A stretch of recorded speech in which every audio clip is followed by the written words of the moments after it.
The police detective who was shot Wednesday morning continues to recover from bullet wounds to his head, torso, and hand. Because he works undercover, his name is not being made public. The accused gunman, 19-year-old Kevin Rojas, remains in the hospital with bullet wounds. 2 officers shot him before taking him into custody. He's facing 2 counts of attempted murder. Today, the head of the firefighters union spoke with Channel 4's Chris Parento and praised the good Samaritans who rushed to help the detective. Chris?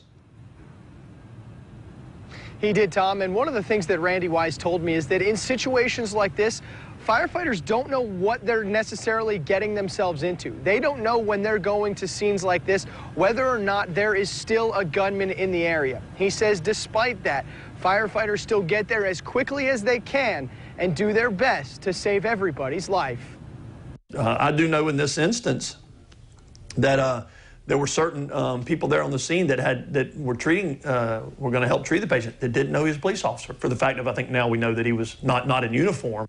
As the detective was calling for help, workers from Partridge Well Drilling came rushing over and were the first to his side.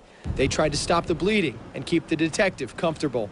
I heard somebody say, "Get a towel, get a towel." So the first things I thought was my shirt. I took my shirt off, watered it up, and his bullet wound in his chest, I was pressuring that. Randy Wise says Good Samaritans acting like that help first responders. You know, this officer, I'm sure, was worried about his son, and having somebody just be with him.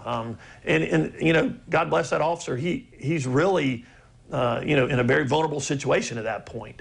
And a lot of times you just have to have good faith that there are good Samaritans out there that are going to assist you.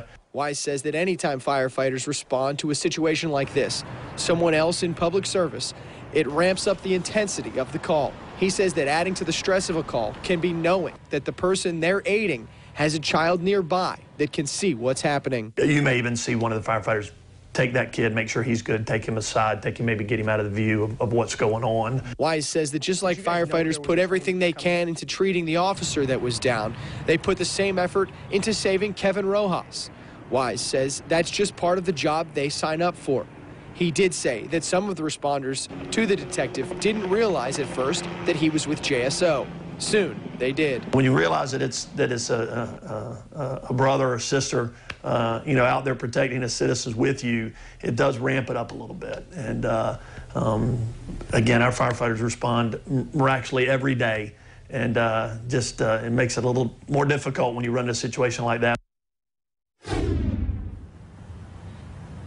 We're hearing some very good news from the Jacksonville Sheriff's Office tonight about that detective's condition. Earlier this afternoon, a spokesperson for the department told me that detective is now in stable condition, continuing to recover and continuing to improve.